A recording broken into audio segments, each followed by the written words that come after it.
Hey guys! Tonight we are going to leave the comfort of your modern mattress and travel back over 1,000 years to the steam-filled, vibrant, and surprisingly loud rainforests of the ancient Maya civilization. You might think you re-prepared for this because you've had a double-shot mocha latte before, but let me give you a tiny reality check. If you showed up there today, you probably wouldn't survive the first 24 hours, mostly because you try to sweeten your drink with stevia. And someone would mistake you for a confused forest spirit. It's a world of jade, jaguar skins, and a very specific obsession with a bitter, frothy liquid that makes our modern hot cocoa look like dishwater. So before you get comfortable, take a moment to like the video and subscribe. But only if you genuinely enjoy what I do here. If you are already feeling that cozy pre-sleep haze, just leave a comment letting me know which city you are tuning in from, and what time it is there. I love imagining where in the world you're drifting off now. Dim the lights, maybe turn on a fan for that soft background hum. And let's ease into tonight's journey together. You open your eyes and the first thing you notice isn't the heat, though it is certainly there, wrapping around you like a damp wool blanket. No, it's as the sound It's a rhythmic, heavy shuck-shuck. Shuck-a-shuckoing through the limestone plaza where you've suddenly found yourself standing. You're in a Maya city at its peak. Somewhere around 800 AD. Your modern clothes have been replaced by a simple linen wrap, and your feet are bare against the cool, smooth stone. You aren't a king, and you aren't a slave. Let's just say you're a very curious guest who has been invited to a sunrise breakfast.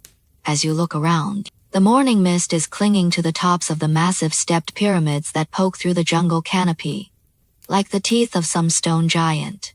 In the middle of the courtyard, a woman is kneeling over a curved stone slab called a formitate. She is using a heavy stone rolling pin to grind something dark and oily. This is your first introduction to the god food. You walk closer, and the smell hits you. It's deep, earthy, and slightly floral, but with a sharp, spicy kick that tickles the back of your throat. This isn't the smell of a candy shop. It is the smell of a sacred laboratory. She looks up at you, wipes a bead of sweat from her forehead, and hands you a cylindrical ceramic cup. It is beautifully painted with scenes of gods sitting on thrones, but you're more interested in what's inside. The liquid is a dark, murky brown topped with a thick, stiff layer of brownish, tan foam that looks like the head on a very sturdy Guinness. You take a sip, expecting a hit of sugar. Instead, your taste buds are slapped by a wave of intense bitterness, followed by the slow burn of chili peppers and the gritty texture of ground maize. It's shocking. It's savory. It's basically a spicy soup that someone decided to serve in a coffee mug. This water of the gods, or the cacao, was the lifeblood of Maya high society. While we drink coffee to survive a Monday morning meeting, the Maya drank this to communicate with the divine, to seal marriage contracts, or simply to flex their immense wealth. One of the mainstream historical facts you should know is that the Maya didn't just stumble upon this. They were master botanists who figured out that the slimy white, fruity pulp inside a cacao pod hid a bitter seed that, when fermented and roasted, became something magical. They were the first true chocolate connoisseurs of the Americas. But here is a quirky little detail that most people miss. They didn't just drink it plain. You notice the woman reaching for a small clay pot and throwing in a handful of dried flowers that smell like black pepper and nutmeg. This was ear flower, Cymbopetalum penduliflorum, a common but strange additive used to flavor the brew. It wasn't just about the beans. It was about the spice rack of the jungle. As you stand there, trying to act like you enjoy the spicy, bitter sludge, because, let's be honest, being a rude guest in 800 AD is a great way to end up as a cautionary tale. You notice how much effort she is putting into the foam. She isn't just stirring it. She is pouring the liquid from one vessel to another, holding the top one high above her head. The liquid falls in a long dark ribbon, splashing into the bottom pot with a rhythmic splatting. Each time she does it, the foam gets thicker. To the Maya, the foam was the soul of the drink. A chocolate without foam was considered dead or spiritless. Interestingly, there's a bit of a scholarly debate here that keeps historians up at night, or at least gives them something to argue about over their own bland office coffee. For a long time, researchers believed the Maya only drank their chocolate hot. However, more recent archaeological finds and chemical analyses of residue in different types of vessels suggest that they might have enjoyed it at various temperatures, including a lukewarm or even room temperature version that was more like a thick gruel. Some even argue that in certain regions, it was served as a chilled refreshing foam-only treat. Academic circles are still debating whether hot cocoa is a European invention or if the Maya were already enjoying a steaming cup during the rare cold snaps in the jungle. You take another sip, and this time, you are prepared. You let the foam sit on your tongue. It is airy yet rich. You realize that for the person who made this, the foam isn't just a topping, it is a technical achievement. It is the result of physics, protein, and a whole lot of elbow grease.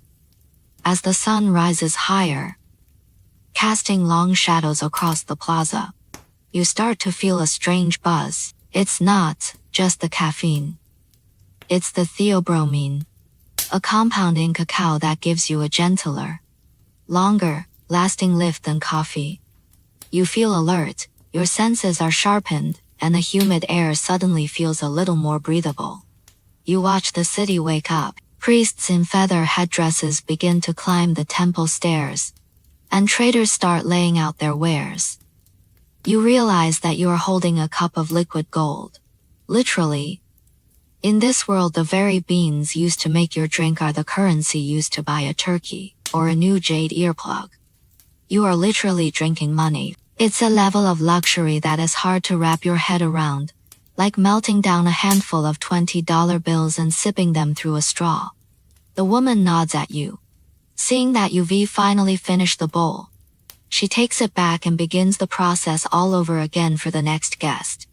You step away from her stall, feeling the weight of the history in your hands, even though the cup is empty.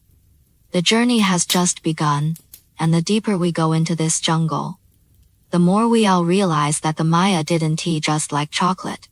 They were spiritually, economically, and socially obsessed with it. You are now wandering through the bustling market district of a Maya city-state. Sunlight pierces through the thick rainforest mist, casting dappled patterns of light and shadow upon the ground. Although that exquisite ceramic cup is no longer in your hand, the lingering spicy and bitter notes on the tip of your tongue serve as a reminder that you have just experienced a sensory baptism spanning 1,000 years. As you walk through the teeming crowds, you realize that the commercial logic here is entirely different from what you know. You habitually reach into your pocket, searching for coins or banknotes, but then chuckle at yourself. Here, if you want to buy something, you don't need metal. You need the very beans you just drank. This brings us to our mainstream historical point. In Maya civilization, cacao beans weren't just the raw material for a drink, they were actual currency. Imagine walking into a convenience store, grabbing a handful of coffee beans and exchanging them for a sandwich. That was daily life for the Maya. Through the study of murals and hieroglyphs, historians have found that the purchasing power of cacao was remarkably stable. For instance, in certain periods, a turkey might cost 20 cacao beans, while a large, rye pumpkin required only 4. This money that grows on trees made the definition of wealth very literal. If you owned a cacao grove, you essentially owned a private mint. You stop at a stall and see a merchant meticulously inspecting a bag of cacao beans. His movements are slow, carrying a heavy, almost judicial gravity. You lean in and notice him using his fingernail to gently scrape the outer skin of a bean. Here, a quirky and obscure bit of trivia comes to light. Because cacao beans were so valuable, the Maya world actually had counterfeiters. Some clever swindlers would carefully hollow out the skin of a cacao bean, fill it with clay or dry sawdust, and then skillfully reseal it to mix back into the pile of real money. You can imagine the scene: a poor Maya laborer who worked hard all day, received a bag of money, and went home to brew a bowl of chocolate, only to find a pot full of mud soup. This 1,000-year-old profession of fraud makes you realize that human nature's penchant for mischief is truly a constant through time. You watch the merchant sweep the verified beans into a leather pouch with movements as gentle as if he were handling family jewels. You might wonder, if money grows on trees, why didn't everyone just plant them? That was the brilliance of Maya society. Cacao trees are incredibly delicate. They can only grow in specific shaded areas and require vast amounts of water and extremely precise pruning. Only the elite and powerful landowners could control these production zones. This means that while money did grow on trees, that tree almost certainly didn't belong to you. Regarding the Maya monetary system, academia is still debating a fascinating question. Were these cacao beans true money, or merely a medium for high-level bartering? Some economic historians argue that because cacao beans could be eaten, possessing intrinsic utility, they don't fit the modern definition of pure fiat currency. However, another group of scholars counters that since society universally recognized their exchange value and the government used them for taxation, they were undoubtedly legal tender. Watching the merchant and customer haggle over a few beans, you find this academic debate both pale and strangely charming in the face of real life. You continue walking, the mud beneath your feet feeling slightly damp. You notice several porters in the corner of the market, carrying massive wicker baskets filled with unprocessed fresh fruit. Those cacao pods look like elongated, small American footballs, ranging in color from bright yellow to deep purple. You reach out and touch one. The skin is rough and hard. It's difficult to imagine that this unappetizing-looking fruit sustained the economic lifeblood of a civilization. You even have a mischievous thought. In this era, if you accidentally dropped your wallet into a hot cooking pot, would you be spending your savings in the most literal physical sense? The scents of the market blend incense, roasted maize, and various exotic herbs. You pass a textile stall and see a woman exchanging a small bag of cacao beans for a bundle of cotton thread dyed deep indigo. The entire transaction is devoid of loud shouting. There is only the faint, raspy sound of beans clashing in hands. This sound feels particularly melodious amidst the noisy market. You begin to understand why the Maya held these beans in such reverence. They weren't just food, they were the crystallization of sweat, time, and divine blessing. You start to feel a bit hungry, but you realize you don't have a single bean on you. You mock yourself silently. In the modern world, you are a victim of mobile payments, and in the ancient world, you're broke simply because you didn't plant a tree. Not far away, you see a towering ceiba tree. Under its shade sit several resting farmers, sharing a bowl of rather unremarkable-looking, grayish-white mush. You slowly walk over, curious to see what this commoner's meal made without cacao beans, and therefore without money, is like. As you approach, one of the old farmers nods at you kindly and gestures for you to sit. He hands you a wooden spoon. You notice that even for these lowest-tier laborers, there is a complex logic to their diet. You begin to realize that this society's respect for food is all-encompassing. Whether it is a luxury serving as currency or a simple meal to fill the stomach, every swallow involves a deep submission to the land. You sit down, feeling the humid breeze unique to the tropical rainforest brushing against your back. You realize that this slow pace of life isn't due to laziness, but because every process, whether planting beans or grinding them, requires an immense expenditure of life energy. You close your eyes, listening to the distant sound of stone grinding on stone. That sound is like the heartbeat of this civilization. Steady, powerful, striking the riverbed of history time and time again. You sit in the shade of a ceiba tree, watching the old farmer skillfully stir the contents of his wooden bowl. You initially assumed he was just drinking ordinary corn gruel, but you quickly realize that even in this informal moment of rest, the Maya obsession with foam is omnipresent. He simply slurp the porridge as we might. Instead, using a slender wooden spoon, He performs what looks like delicate microsurgery, rhythmically coaxing bubbles to the surface. Leaning in, you see a layer of froth that, while not as thick as the chocolate served to royalty, is sufficient to completely crown the liquid. This brings us to a mainstream historical insight. In Maya culture, a liquid surface without foam was as soulless as a person without a spirit. For a Maya cook, creating foam was not just a culinary technique.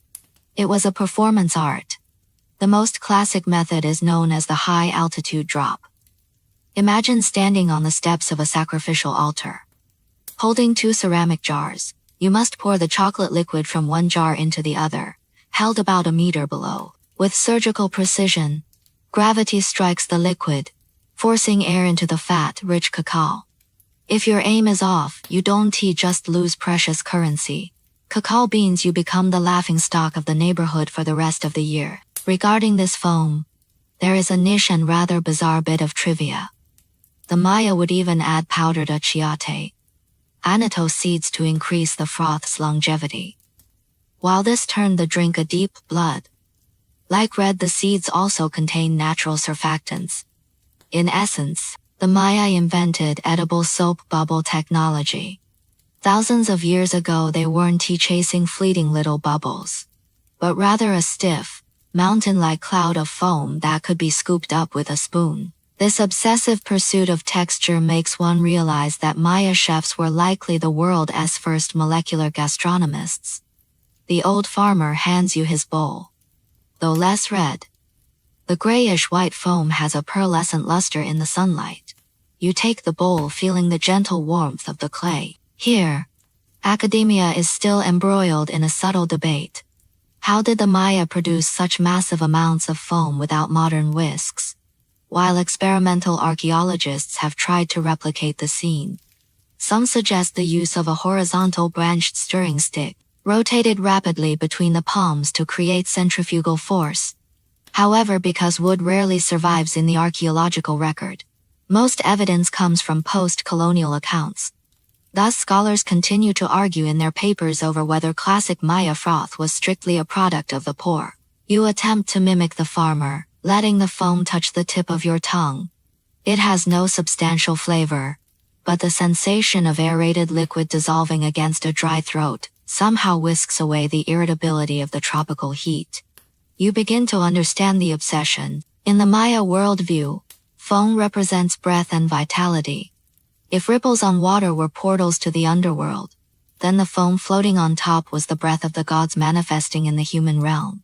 You briefly wonder if you should bring this sense of ritual to your modern instant coffee, but then you realize that if you stood in your office, pouring coffee from a height into a cup on the floor to seek the breath of the soul, you'd likely receive a termination notice before you found any enlightenment. The self-deprecating thought makes you chuckle. The old farmer gives you a puzzled look and gestures for you to drink up while it is warm. You notice that throughout this process, the farmer's has never left the bowl for him. This wasn't just quenching thirst. It was a ritual of rest. In an era without clocks, the process of creating foam was the timer. By the time the froth was perfect, the mind had settled. You follow his rhythm, sipping slowly. This slowness makes time feel as though it has congealed in the tropical humidity. Rising, you return the empty bowl and offer a polite bow. You leave the shade, ready to see how the true master chefs prepare that top-tier god-breath beverage for the demanding priests in more formal settings. The stone path beneath your feet radiates heat. And in the distance, a flock of vibrant macaws screams past the peak of a limestone pyramid. As you wander out of the market and move toward the city-state's core, the architecture grows more monumental, and the air thickens with a more complex aroma. You notice that the chocolate prepared for high priests and royalty is a red so vibrant. It's almost haunting. This isn't just the natural hue of cacao, it's the result of adding achiote annatto. This crimson powder transforms the drink into something resembling fresh blood held in a chalice. For the Maya, this wasn't meant to be macabre, it was a profound tribute. In their cosmology, the cacao tree was the tree of life, and the red liquid symbolized the vital life force of the earth itself. This leads us to a mainstream historical pillar. Maya chocolate was never a dessert, it was a pungent, spiced beverage. They would infuse it with generous amounts of dried chili powder when you take a sip. The first sensation is the rich fattiness of the cacao butter, followed immediately by a searing heat that climbs from the back of the tongue to the crown of your head. While modern palates might view this as a dare from a viral video in ancient Mesoamerica, this was considered a sacred medicine capable of dispelling internal dampness and sharpening the spirit. The endorphin rush triggered by capsaicin, combined with the mild stimulant effect of theobromine, was exactly what a priest needed to remain transcendently alert while standing atop a temple all day. Regarding these ingredients, there is a niche and rather bizarre bit of trivia. To achieve the ultimate flavor and mystique, Maya cooks would sometimes add dried flowers known as sacred strings, or even a specific type of forest black pepper. But the most unexpected addition, a dash of lime water, alkaline water. This wasn't an act of self-harm, rather, the alkaline environment neutralized the acidity of the cacao, making the color deeper and more alluring. This is essentially the ancestral version of the modern Dutch processing method. Imagine a jungle chef from over a millennium ago, clad in a jaguar skin skirt, practicing cutting-edge food chemistry. It makes one's modern milk tea feel a bit uninspired by comparison. The exact ratio of chili to chocolate remains a point of scholarly contention. Was the spiciness a subtle aromatic accent or a heavyweight heat that would move one to tears? Some paleobotanists argue that chili usage varied by region. Northern Maya might have leaned toward a rarer, honey-sweetened profile, while the southern jungle tribes preferred a level of spice that might give a modern stomach pause. This temporal battle between the sweet faction and the spicy faction proves that humanity has never reached a true consensus on how we should eat. Standing by a stone pavilion, you watch a young apprentice grinding fresh chilies. His eyes are red from the fumes, yet he dares not rub them. He is preparing an offering for cacao, the rain god. You watch the deep crimson liquid being poured repeatedly, the foam rising into a hauntingly beautiful dark red peak. You can't help but think that if you offered them a bar of silky supermarket milk chocolate right now, they would likely think you were feeding them a piece of moldy, sugary clay and politely escort you out of the city. This heavy-hitting aesthetic reflects the Maya's reverence for the raw forces of nature. They craved intensity foods that elicited an immediate physical reaction. Leaning against a cool stone pillar, you watch clouds begin to gather in the distance. A tropical thunderstorm is brewing. Those rolling black clouds, oddly enough, look exactly like those churning powerful bowls of chocolate foam. You close your eyes, inhaling the scent of damp earth, floral notes, and the sharp sting of chili, feeling yourself slowly dissolve into this sensory-rich ancient afternoon. Moving from the pavilion's shadow toward the towering stone steps, your gaze is drawn to the exquisite ceramic jars arranged at the temple entrance. These vessels mostly feature slender bodies and sturdy tripod bases, their surfaces teeming with intricate hieroglyphs and mythological scenes. In the modern world, you might have seen them behind climate-controlled glass in museums, but here and now, they're living, breathing kitchenware. As you step forward and let your fingers brush against the warm, textured clay, you realize these aren't just containers. They are the safes where the Maya locked in their most precious aromas. This brings us to a cornerstone of mainstream history. The Maya possessed incredibly advanced ceramic technology, and these vessels, known as tripod cylinders or cylindrical vases, were overwhelmingly designed specifically for drinking chocolate. Archaeologists have recovered these jars from numerous tombs across Guatemala and Mexico, scraping residues from their inner walls. Through high-performance liquid chromatography, HPLC, scientists detected the molecular signatures of theobromine and caffeine. This proves that for over 1,000 years, these jars served as the exclusive coffee mugs of the Maya elite, recording the bitterness and sweetness of every great banquet. Regarding these jars, there is a niche and rather charming bit of trivia. The hieroglyphs carved onto some vessels translate into surprisingly blunt product manuals. For instance, archaeologists found a jar clearly inscribed with, "This is the drinking vessel of Lord Name, used for fresh cacao." It's remarkably similar to someone printing "This belongs to John Doe," hands off on their office mug to stop coworkers from swiping it. This cross-millennial sense of possessiveness and daily life instantly breathes warmth into these cold artifacts. You can almost see a Maya noble carefully tucking away their sign edition cup after a party, terrified someone might accidentally walk off with it. However, a suspenseful debate still simmers in academia regarding the design of these jars. What was the purpose of the strange, tiny perforations found at the bottom of certain vessels? One group of historians believes these were early filtration devices used to strain out coarse, unground fibers. But a rival camp offers a theory much more aligned with the Maya heavy hitter style. The holes might have been for blowing air into the bottom of the cup to continuously generate foam. If true, the Maya essentially invented the world's first bubble tea frothing machine. Imagine a circle of nobles not sipping daintily, but blowing vigorously into the base of their cups to make the chocolate foam erupt like a volcano. It certainly gives the word elegance a whole new visual. Doesn't it? You lean in to sniff an unwashed jar, catching the lingering scent, a complex bouquet of fermented beans, aged earth, and faint floral notes. You notice a dark ring of sediment around the rim, a patina formed by years of cacao oils soaking into the clay. To the Maya, an old, storied jar was far more valuable than a shiny new one. This respect for old things was, in truth, a respect for time itself, a memorial to every frothy storm that ever swirled within those walls. The rain finally breaks, heavy drops striking the scorching stone slabs and sending up plumes of white steam. You retreat back into the pavilion, watching the apprentice hurriedly gather the precious jars. He moves with extreme gentleness as if carrying newborn infants. You know that in the coming chapters these jars will hold more than just liquid. They will contain a secret weapon capable of making the texture as smooth as velvet. Listening to the rhythm of the rain, you watch the deities on the jars seem to come alive under the wash of water, as if they, too, are thirsting for the next foam-filled sacrifice. The rain intensifies, falling with the undeniable bossiness characteristic of a tropical downpour.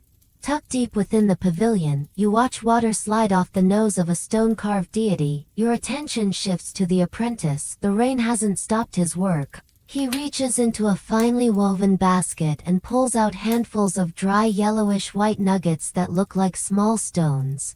He drops them into the stone metate, and as the rhythmic grinding begins, a nutty toasted grain aroma begins to overpower the scent of damp earth. It's maize. You might find this odd. Weren't we talking about chocolate? Why are we suddenly making corn tortillas? This brings us to a foundational historical pillar. The secret behind that irresistible, full-bodied texture of Maya chocolate was maize. The Maya rarely drank a thin, watery concoction instead. They almost always incorporated a base of nixtamalized corn gruel atole. Maize didn't just make the drink thick enough to coat the cup. More importantly, its starches acted like a culinary glue, stabilizing the cacao fats and making those persistent bubbles we've been discussing last even longer.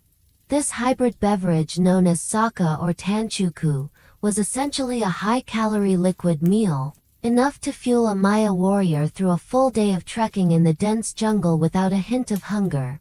Regarding this marriage of corn and cacao, there is a niche and rather poetic bit of trivia. The Maya reverence for maize bordered on the obsessive. They believed humanity itself was molded by the gods out of corn dough. Therefore, adding maize to chocolate wasn't seen as watering it down or cutting corners. It was a sacred union of flesh and spirit. Interestingly, to achieve an ultimate depth of flavor, some regional cooks would even stir in a bit of charred corn husk, lending the chocolate a distinct smokiness.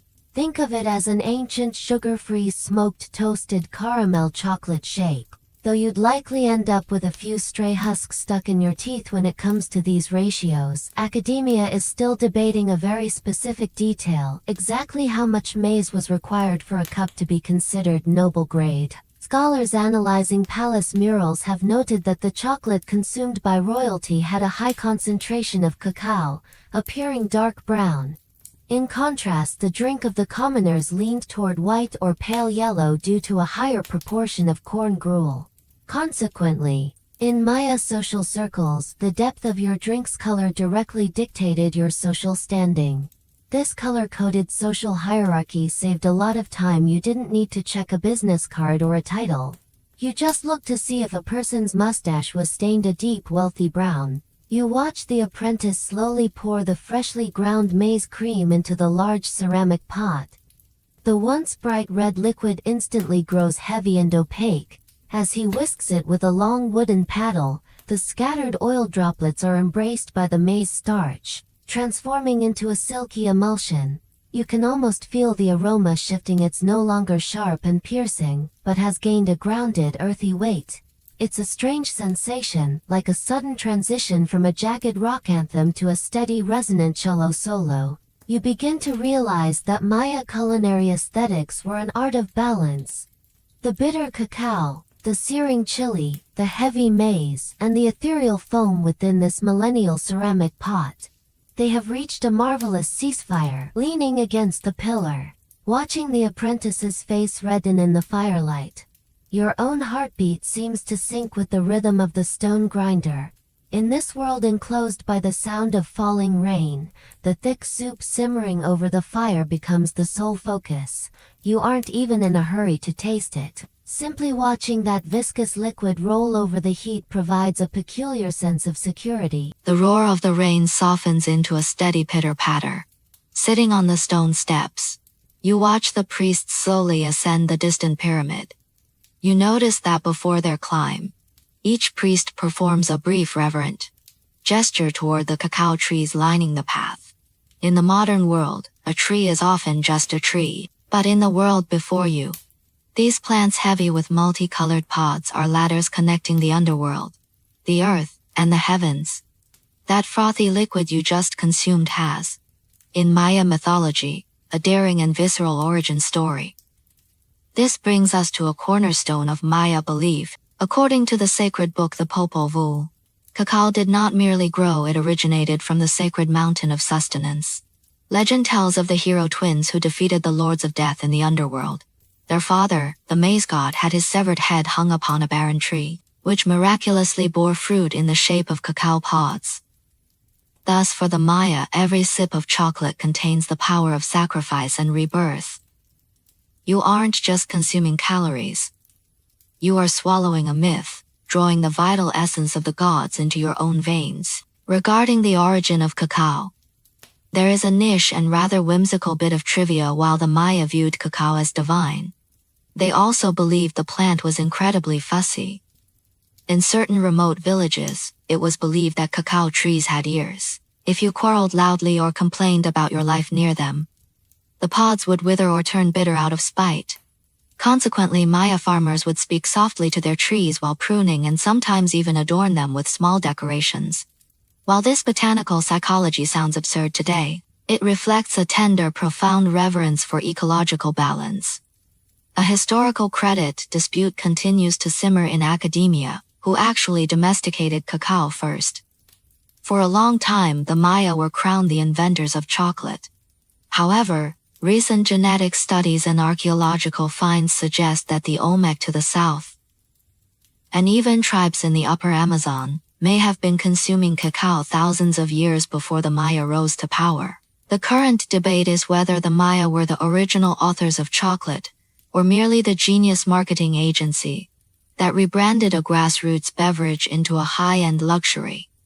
It's like debating the true father of rock and roll. Regardless of who started it, it was the Maya who gave chocolate its ritualistic soul.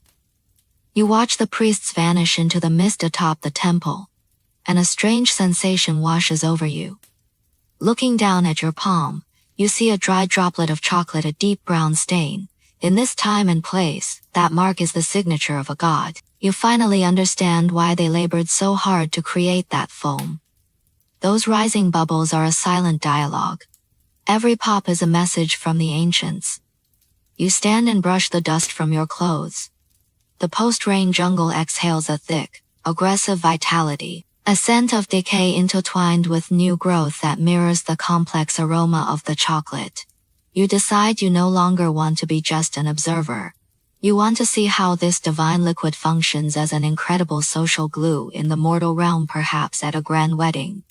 You follow the stone path toward the residential district, where the upbeat rhythm of drums is already beginning to pulse through the humid air. Following the drum beats, you approach a residence adorned with vibrant blossoms, where a typical Maya noble wedding is underway. Beyond the scent of damp earth, the air is thick with a heavy, almost syrupy aroma of cacao. You see the newlyweds standing before their elders. They aren't exchanging rings instead. They jointly hold a massive, exquisitely painted ceramic bowl. They take turns sipping the dense foam while the guests erupt in cheers. In this moment, you realize that chocolate here plays a role far more solemn than a mere beverage. This brings us to a mainstream historical pillar. In Maya society, chocolate was the ultimate witness to social contracts. Whether it was a wedding, a diplomatic treaty, or a land transaction, the deal was considered null and void in the eyes of the law and the gods without a cup of frothy cacao. In the Maya language, there is even a specific term for this ritual consumption. It held the same weight as a signature or a seal does today. Only when the bitter, spicy liquid slid down the throat were the fates of both parties truly intertwined. Chocolate wasn't a party side dish. It was the contract written into the stomach. Regarding wedding chocolate, there is a niche and rather high-pressure bit of trivia in some Maya traditions. The groom had to personally prepare the chocolate for his bride on the wedding day. This was to prove he had the financial means, the cacao beans and the technical skill, the frothing technique to support a household. If the groom failed to produce enough foam, elders might view him as lacking masculinity or insincere about the marriage. Imagine the social anxiety a man on his big day, palms sweating as he pours liquid between jars, praying for those damn bubbles to stack a little higher. It was the ancient version of the house and car pressure, except the stress came from a layer of foam that could collapse at any second. Academic circles continue to debate a poignant detail regarding these contracts. Class segregation. While commoners certainly had weddings, were they actually permitted to use precious cacao? Some historians, analyzing residue from commoner sites, suggest they likely used a low-cost alternative made of fermented maize.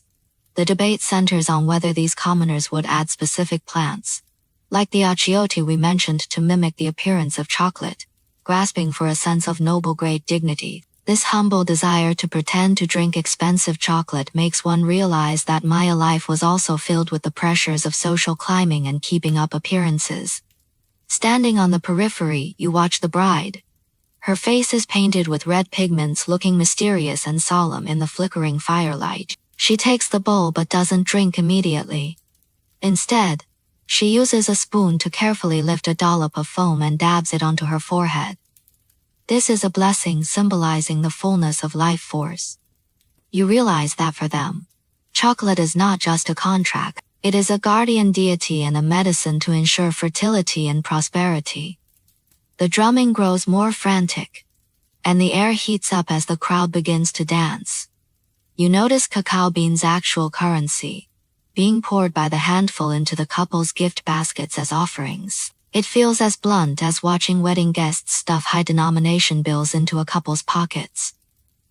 This fusion of the sacred and the material gives the ceremony a flavor that is both worldly and transcendent. Leaning against a wall, you feel the mild euphoria spreading through the crowd, triggered by theobromine and capsaicin. This revelry isn't fueled by alcohol, but by this black gold. You slowly slip away from the clamor. While the festivities are captivating, the rigid social hierarchy they represent feels a bit heavy.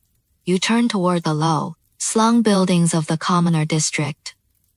There are fewer feathers and jades there. But that is where the raw labor that sustains all of this resides. You become curious, in those small kitchens away from the sun. How exactly is the soul of food born from hard stone grinders? You walk down the gentle slope. The cheers fade, replaced by the never-ending, muffled rhythm of the grind. As the wedding clamor fades, you follow a winding path into a cluster of lower-slung buildings. Here walls lack intricate stone carvings, consisting instead of wattle and daub coated in lime wash. The air, once light and aromatic, becomes heavy and granular, a physical energy born from countless acts of friction and pressure. Peering into a semi-open kitchen, you see a middle-aged woman kneeling on the ground. She leans forward, her entire body weight pressing onto a slanted basalt grinding stone known as a metate. This is no cold museum exhibit. It is an industrial site radiating heat and nearly smoking from the intensity of the labor. This brings us to a foundational historical pillar.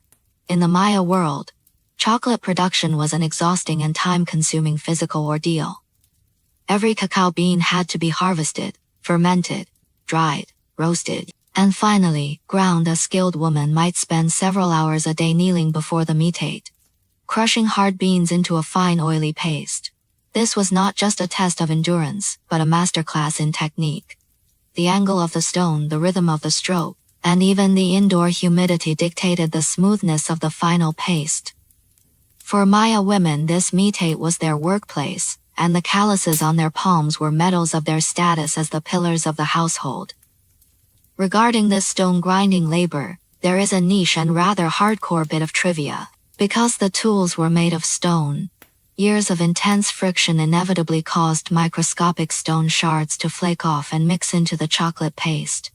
This means that while Maya nobles enjoyed their divine beverage, they were also inadvertently consuming a heavy dose of minerals, though this supplement was far from tooth-friendly. When scientists examine Maya dental remains, they frequently find significant wear.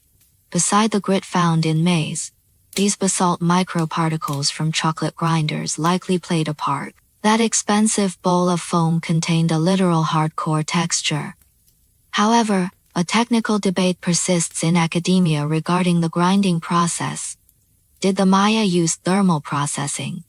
Some scholars believe the Maya, like the later Aztecs, placed small braziers of charcoal beneath the metate to heat the stone, using the warmth to melt the cacao butter quickly and increase efficiency. Yet another camp, analyzing microscopic charcoal traces at early Maya sites, argues that classic period Maya preferred cold grinding. They contend this was the only way to preserve the cacao's raw, pungent flavor. This debate over to heat or not to heat reflects a deep curiosity about the culinary logic of ancient Mesoamerica. You step forward and attempt to crouch down to help. The woman smiles and hands you the heavy stone rolling pin, the mano. After just 3 strokes, your forearms begin to ache. The resistance between the beans and the stone is staggering. You realize that what you hold is not just food, but solidified time. Every push is an expenditure of life in exchange for a tiny amount of dark brown paste. The woman takes the mano back, resuming her pendulum-like rhythm with practiced ease. Each scrape sounds like a heartbeat recording the diligence of this civilization. As you watch the chocolate paste begin to glisten like silk, your reverence for this drink reaches its peak. It is no longer just a mysterious ritual. It is a spiritual solace ground out from the spinal and knee pain of countless women. This hidden toil makes the ethereal foam feel remarkably heavy. You stand, offer a bow to this silent laborer, and quietly exit the kitchen filled with the scent of stone dust. As you look back at the silhouettes of the nobles atop the distant pyramids, the scales in your heart shift subtly. You stand at the edge of a Maya city-state, the moon now suspended at the highest point in the sky. The entire city glows under a silver sheen, dreamlike and unreal. You lower your gaze to your palms. The traces of cacao are gone, leaving only the faint coolness of evening dew. You realize that this entire day's journey, from the first bitter sip at dawn to the bustle of the afternoon market to the solemn silence of the tomb at night, has converged upon the question that has quietly followed you all along, that seemingly insubstantial yet civilization-bearing layer of chocolate foam. Here is the mainstream historical understanding we must explore. The Maya civilization's obsession with chocolate foam was, at its core, a reverence for the process of transformation. In their philosophy, the hard cacao bean transforms into flowing liquid, and through human labor, into light, airy bubbles. This transformation symbolized the elevation of matter into spirit. Foam is the union of air and water, the boundary between the earthly and the divine. When a Maya person drank the foam, they were not merely consuming a luxury through this sensory peak. They enacted a miniature transcendence of the self. This pursuit of texture at its extreme endowed Maya civilization, thousands of years ago, with an astonishingly avant-garde and almost poetic sensory aesthetic. There is also a lesser-known and rather peculiar detail about that final sip of foam. In the Maya language, the word for foam shares intriguing linguistic roots with the words for cloud and soul. This suggests that, in their subconscious imagination, drinking foam was akin to swallowing a fragment of cloud. Archaeological evidence even indicates that during certain years of extreme drought, priests held grand foam ceremonies, producing vast quantities of chocolate foam atop temple pyramids in hopes that this physical imitation of clouds would persuade the heavens to send rain. Though such a practice seems implausible from the perspective of modern meteorology, its romantic imagination remains one of the most moving footnotes of that era. However, regarding the legacy of chocolate after the decline of Maya civilization, scholars continue to debate a poignant question of cultural rupture. When the classic period Maya city-states were gradually swallowed by jungle due to drought and warfare, how much of the refined foaming techniques and intricate recipes were lost? Although the Aztecs inherited the tradition of drinking chocolate, many scholars believe their version lacked the subtlety and diversity of flavor that characterized the classic Maya. Can the so-called artisanal chocolate available in modern markets truly recreate even a fraction of the splendor of an afternoon from over 1,000 years ago? This debate may never find a definitive answer, yet it is precisely this absence that makes that vanished layer of historical foam all the more enchanting. You slowly turn around, sensing the stone walls and rainforest beginning to blur. The last trace of residue in your cup seems to evaporate into the humid air. You understand that your journey across time is nearing its end. You cannot take with you the precious three-legged ceramic vessel nor the cacao beans once used as currency, but you carry something else. A new way of perceiving the world, the ability to cherish the seemingly useless yet profoundly precious foam. In today's fast-paced modern world, we are always eager to swallow the result, forgetting to savor the process of pouring and grinding. You close your eyes and take one final deep breath of the tropical rainforest's scent, a blend of bitterness, spice, earth, and vitality. Beneath your feet, the stone pavement softens into the comfort of a mattress.